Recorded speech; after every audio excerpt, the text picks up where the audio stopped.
Amigos, welcome back to lesson number 8. In this lesson, we're going to talk about something very vital for our business success and our personal success in life, which is called the matrix. And it's not the matrix you saw in the movie, but another matrix. So as a director, executive, or business owner, if you have a team of people, so you have two hands. For them to have a lot of success, they need to be motivated. They need to be inspired. They need to be energized. And second, they need to be very competent. If the people are not competent, they don't know how to do things, how to solve things, etc. So success, reaching goals, etc., is connected to these two key factors, which we also talk about. It's our mindset and our skills. But now we take a little different approach to it. Motivation, what do you want? And competence, this is our skills and talents, etc. Now, these two factors, this is also connected to our personal success. So if I want to be more successful, have more material success or non-material success, I need to be more motivated, more energetic, more passionate, but I also need to be more competent, more able to do whatever I need to do. So if we take these two key factors, imagine this is like a director or executive. He has two hands. With his left hand, he's constantly motivating his team, how to work together, how to improve ourselves. And with the right hand, he's constantly training them, improving them, so that their competence level is constantly growing. So we want these two, we can call it forces, directions, constantly getting better, and better. And then what we can do, we can put it into a matrix. So if you look at this matrix here, we have these two, we can call it forces, or these two directions. With the one, we have a scale of motivation, and this scale goes from 0 to 10. So at 10, this is the highest possible level of motivation, and 0, it is the lowest possible. And then we have a second scale, which is a scale of competence. So again, from 0 to 10. At 10, you are super competent. And on 0, you are super incompetent. So we now have these 4 boxes here, which is the matrix in itself. And now if we look at it in this way, we can call box number 1, box number 2, box number 3, and box number 4. In box number 1, you have a high level of motivation and a high level of competence. So as you see, M for motivation and C for competence. So here, when a person is in box 1, he loves what he's doing. He's extremely motivated and he's extremely competent. He really knows how to do it. So if you take a pilot, for example, if it's a box 1 pilot, it's a pilot who loves flying airplanes and he's really, really good at it. Or if you take a doctor who is in box 1, it's a doctor who loves to be a doctor. He's motivated. He's excited to come to work every day. And he's very competent as a doctor. Or it could be an executive, a business owner, or a director of a business. If you are box 1 business owner or top executive, you really love to be a boss and you're really good at it. Or if we take a salesperson who is in box 1, is highly motivated and highly competent. Or if we go into our personal life, if you as a parent, let's say, or a husband or a wife, are you a box 1? So if you're box 1 husband, you love to be a husband and you're very competent. You're really good at it. And the wife is very proud because she says, I have a box 1 husband. He loves to be my husband and he's really good at it. But for the wife, the same. If we have a win-win relation, then the wife should also be a box 1 wife. She loves to be a wife and she's really good at it. And the husband is very proud of it. And he doesn't even look at other women because he has a box 1 wife. And so, or it could be you as a son or as a friend, etc. So we could take this matrix and put it into every area of our life. If we are a box 2 person, so a box 2 salesperson, for example, he is very motivated. He loves to be a salesperson, but he has a very low level of competence. So he do lots of mistakes. He doesn't know what to do. He's trying to do it, but he doesn't know how because he's not trained yet. When you have a box 3 person, it's a person who has a high level of competence. The person knows exactly what to do. He's really good at it, but he's not motivated to do it. He doesn't like to do it. Maybe he did in the past, but now he's bored or he doesn't like it anymore for whatever reason. So that's a box 3 person. And then when you have a box 4 person, it's a person with no motivation and no competence. So for me, for example, in speaking Japanese, I am really a box 1 person. I don't have any motivation to learn Japanese, and I'm not competent at all. I know 10 words in Japanese. That's all I know. So if you look at your life, in which areas of your life are you in box 1, where you're very motivated and very competent? This could be as a cook. Maybe you love cooking and you're really good at it. So you say, oh, I'm a box 1 person regarding cooking. Or maybe you have some sports you like where you're box 1, etc. Maybe you have some areas where you're box 2, where you like to do it, but you're not really good at it. Or box 3, you know how to do it, but you don't like doing it anymore. Or you have areas of box 4, etc. Now, if we take this into business and into teamwork, so first of all, if you as a team person, team member or team player, if you are a box 1 team player, that means you love to work in this team and you're really good at it. If you're box 2, you love to work in the team, but you don't know how to do it. If you're box 3, you know how to be a good team member, but you don't like doing it anymore, or maybe never from the beginning. If you're a box 4 team member or team player, you don't like to be there and you're not good at it at all. So these are these 4 areas of the matrix.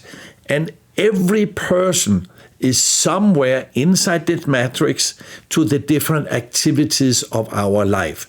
All our work activities, we could be in one activity, box 1, in another one, box 2, etc. Into our personal life. As a husband, you are box 1 or 2 or 3 or 4. And as a parent, etc., etc. So we could look at it through this prism or this eyes of the matrix. So how do we then manage people? So we call it the matrix management. So if you are the director or executive and you manage people, if you have some people in your team who are box 1 people, then you can delegate. You can tell them, go and do this. They will say, yes, boss. They go and do it. Consider it done. Because they are motivated and they're very competent. If you have somebody who is a box 2, you cannot just delegate to them because they want to do it, but they don't know how yet. So they often do mistakes, you don't have good result, etc. So instead here, instead of shouting, screaming at them, tell them how stupid they are, because they are trying, but they just never really learned how to do it. So those who are in box 2, to manage them, we want to train them, educate them, and then they will go from box 2 into box 1. If you have somebody who is in a box 3, they know how to do it, but they don't like to do it anymore. Now you need to motivate them, inspire them, find out why they don't want to do it, talk to them, etc., to see, can you change their mindset or their motivational level. If you have somebody who's in a box 4, they don't like to do there or to be there, and they don't know how to do things. Of course, you don't want to keep them there because they're like a freeloader in your business. They're kind of sitting on the boat, but they're not doing anything to help the boat. So here we ideally want to replace them with someone better. So ideally, we want to build a team of box 1 people. And if we remember from the Pareto principle, the 80-20 rule, the top 20% of people, this is the box one people. Those you can delegate, those you can depend on, etc., etc. And then we have the next one, we have called it the team in the matrix. So here I really recommend you, if you are the owner or the executive or director, take your whole team and see who is in what box regarding the different activities in your company. Now, you can have, for example, one person who's really good at his job. So it maybe he's a specialist or technical person, you do it very, very well. So he's a box one. But as a team player, he doesn't get along with the colleagues, so he's not a box one as a team player. Either he's box two or box three or box four. So you have to see how to deal with him. So there are many ways how you can work with this matrix, and look at yourself in the mirror. You can make a list of the key areas of your life at work, in your particular job in the company or in your business, in your personal life. How am I doing as a husband or wife or father or mother, or as a son or daughter of our parents, etc.? Where are we in these different areas? And why this is important to know, because we need to understand, where are we in the matrix? Where do we play? What are the games we are playing, etc.? Now, the next point we need to look at, how do we get people more motivated? How we get them from 0 towards 10? Wherever they are, some can be at level 3, level 4, or level 7, etc. You want to constantly work with your team to get them towards 10. Now, to motivate people, we talk mainly about two key motivational factors. We have material factors and non-material factors.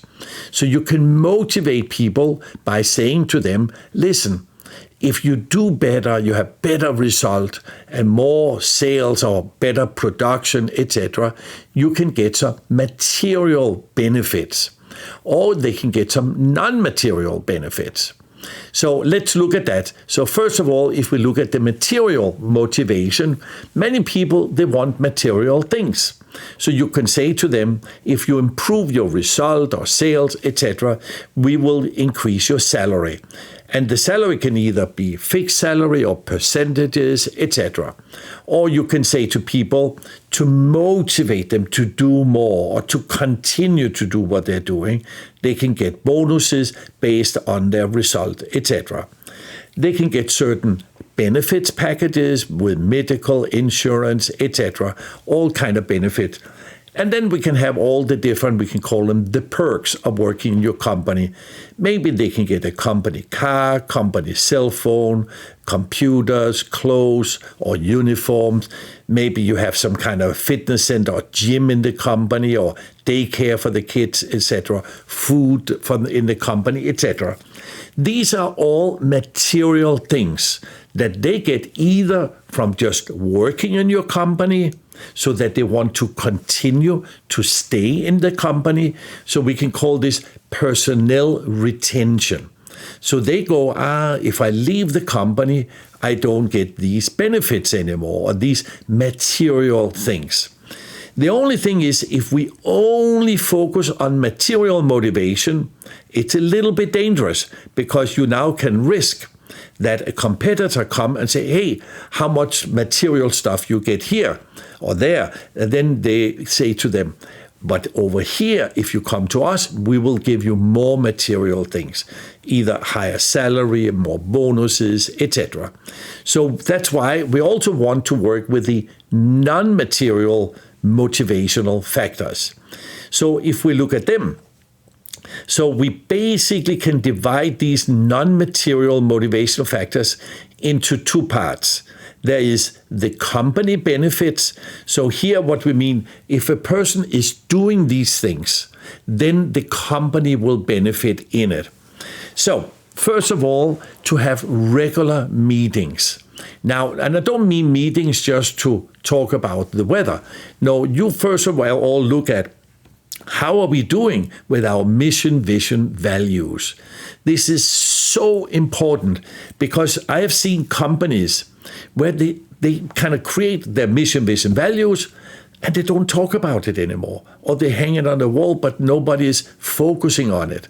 We need to talk about it all the time. Why are we here? What are we doing here? How do we help our clients? How do we help ourselves, etc.? So really talk about these mission, vision, value during meetings, etc. And also go over your goals and plans. What are we trying to get and how do we get it?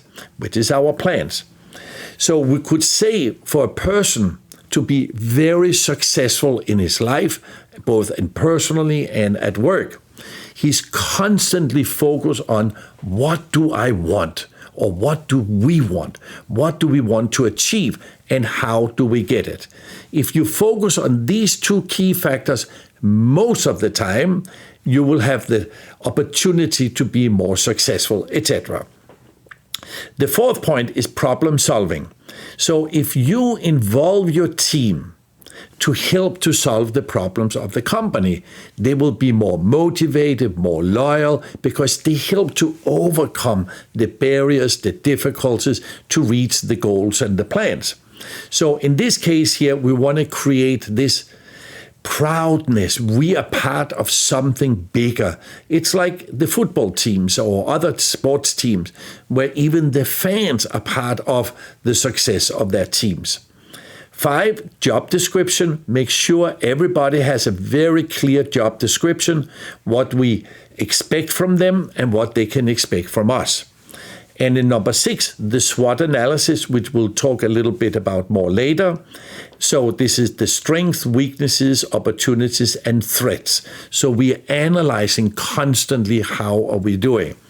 And then, of course, we have to look at discipline, where, it is based on what are the rules of the company, what are the penalties, what is our KPI system, our key performance indicators or statistics, etc. So we can see when we're doing better and when we're doing worse. So if you constantly work with your team and involve them in these key factors, because don't underestimate. I know many people, they kind of say, well, my salary is the most important. Yes, salary is very important, but people also have a heart. They want to be part of something that is bigger than them, be proud, a part of something where they can be proud of, etc., etc. Now, when we look now at the non-material, which are more personal benefits, what do I get personally for working here in this company? I, of course, get education. I learn things. So I will have personal growth. I personally getting better, stronger, etc. For me, when I started to work in sales, for me, it was amazing personal growth. Because I have to work on myself to get more confident, to more believe in myself, etc. We have professional growth that through our education, we're getting better and better, more and more competent at our work. For example, working with computers or getting more talented in our actual profession, etc.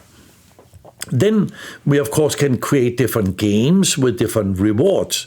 So in sales or production, this is kind of relatively easy to figure out. So you can have a game that says, for example, the person who sells the most this week or this month get a certain reward. Or the person who brings the most new number of clients to our business this week or month get a certain reward.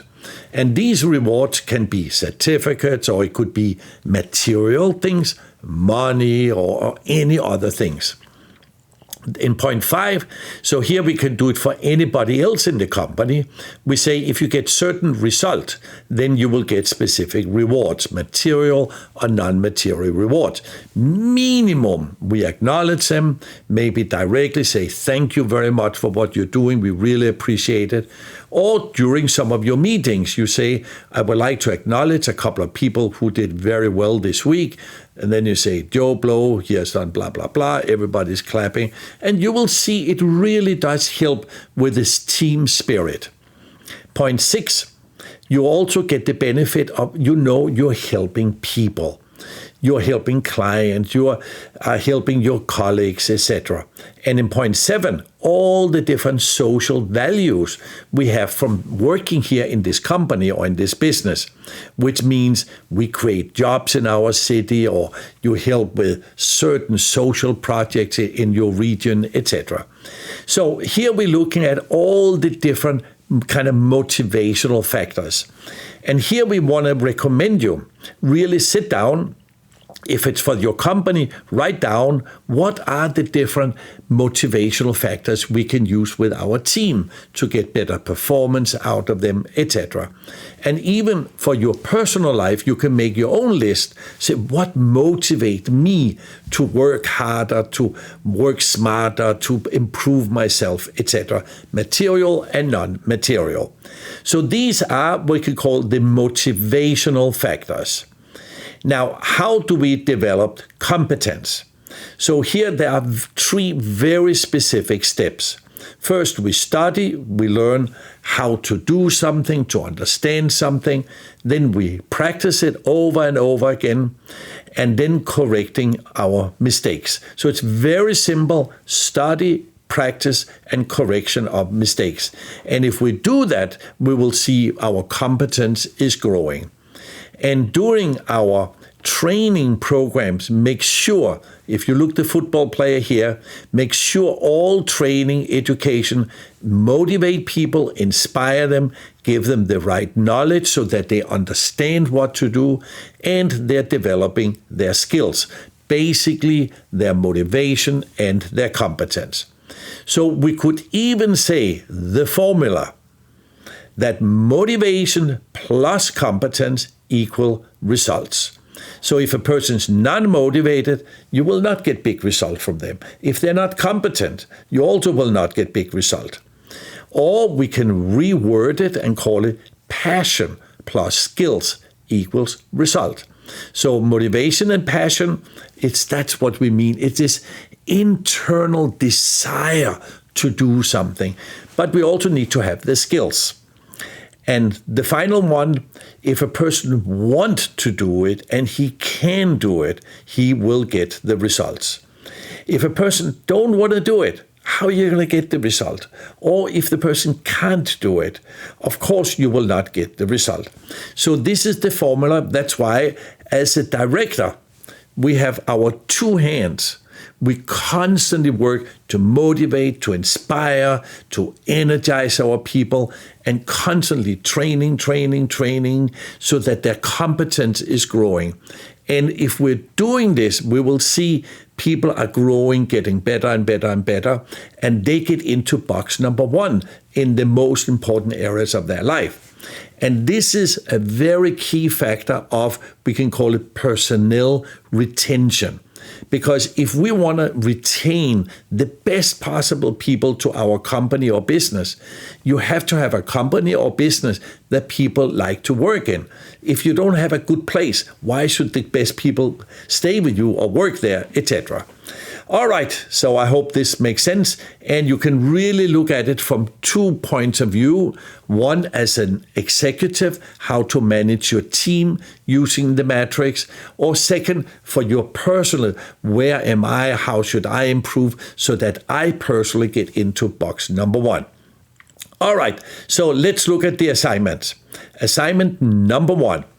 How can you use the matrix in your company? How will it fit with your activities, etc.? And the second assignment, what do you need to improve in your motivation? Where do you want to be more motivated to get into box number 1? And the third one, what do you need to improve in your competence? What specific areas of your personal life or your work life do you need to be more competent? So the purpose of this here is for you to become more aware, to realize, wow, there's specific areas I need to improve on. We will talk more later on how specifically do we do that. So that we, by being aware, we can open the door to our true potential, because the potential is there, but we need to be aware of it so we can open the door to our superpowers. All right, so amigos, do these assignments, and I look forward to see you at the next lesson.